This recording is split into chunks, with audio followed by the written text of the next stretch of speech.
Yüreğim sakit ol, sakit ol. Müqəddəs ruhla dol, möhkəm ol. Çətin anlarında mənimlədir Rəbbim. Heç vaxt o tək qoymaz, sevəndir. Yüreğim yada sal, yada sal. Rabbin sözlerinden nefes al. Onda ancak vardır teselli. İncedir Rabbimin elleri.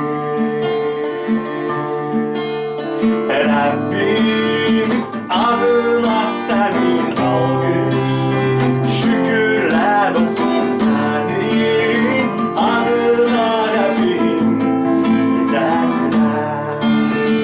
Rabbim sevincim benim Rabbim, tesellim benim gücüm, nefesim Rabbim yavaşça. Yüreğim yada sal, yada sal. Ancak Rabbimizden kömek var, kurtarır azaptan, kederden. Rabbimin adıdır Hivaskar. Yüreğim unutma, unutma. Ümitsiz ve anasız sen kalma. Her bir yıkılana dayaktır Rabbim. Mehabbettir adı, cadı.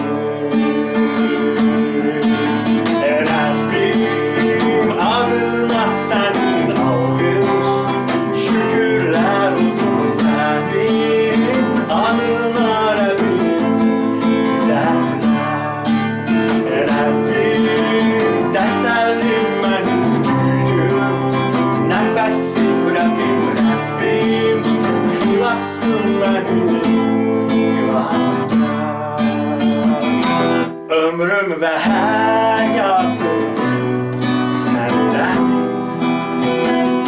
senin ellerinde sakitlik.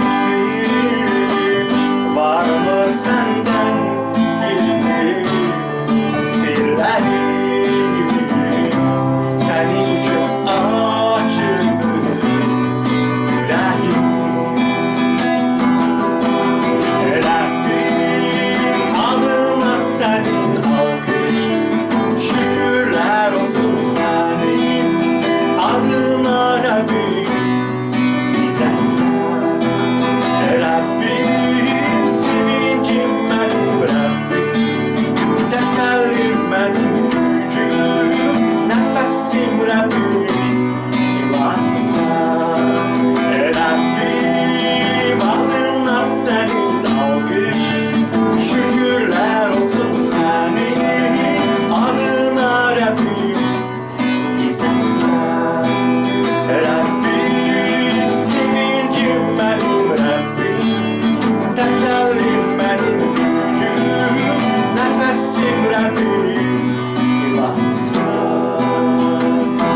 Yüreğim